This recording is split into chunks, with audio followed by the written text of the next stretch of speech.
হলো আমাদের তারা সদরে অবস্থিত 124 শতাংশের উপর। আপনারা উপরে দেখতে পাচ্ছেন শ্রী শ্রী লক্ষ্মীনারায়ণ শ্রী গোপালদেব বিগ্রহের দেবোত্তর সম্পত্তি।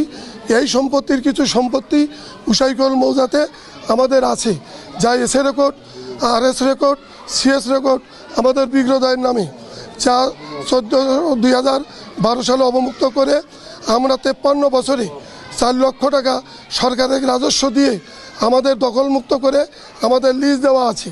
সেই সম্পত্তিগুলোর প্রতি ওই অত্র এলাকার কিছু সন্ত্রাসী লোক আমাদেরকে হুমকি প্রদান করতেছে, আমাদের এই সম্পত্তি বেদখল দেওয়ার চেষ্টা করতেছে, আমাদের পুকুরে মাছ মেরে নেবে, লিজকৃত যারা আছে তাদের ভয় দেখাচ্ছে এবং আমাদের প্রতি মিথ্যা মামলা দিয়ে আমাদের হয়রানি করবে এবং আমাদের গতকাল প্রায় 2 লক্ষ টাকার গাছ কেটে নিচ্ছে পুকুর পাড় থেকে। সেই কারণে আমরা এই সাংবাদিক সম্মেলন করেছি।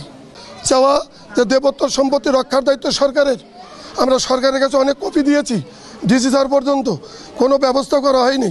সরকার জরুরি ভিত্তিতে এটাকে তদন্ত করে সঠিক কাগজ বিবেচনা করে এই সম্পত্তিটা যেন কোনো ক্ষতি না হয় তার যাবতীয় ব্যবস্থা তিনি করবেন। আমাদের সনাতন ধর্মের পক্ষ থেকে, গোপাল লক্ষ্মীনারায়ণ পক্ষ থেকে আমি আশুতোষ সান্যাল এই মন্দিরের সেবায় সেক্রেটারি হিসাবে এই আবেদন করছি।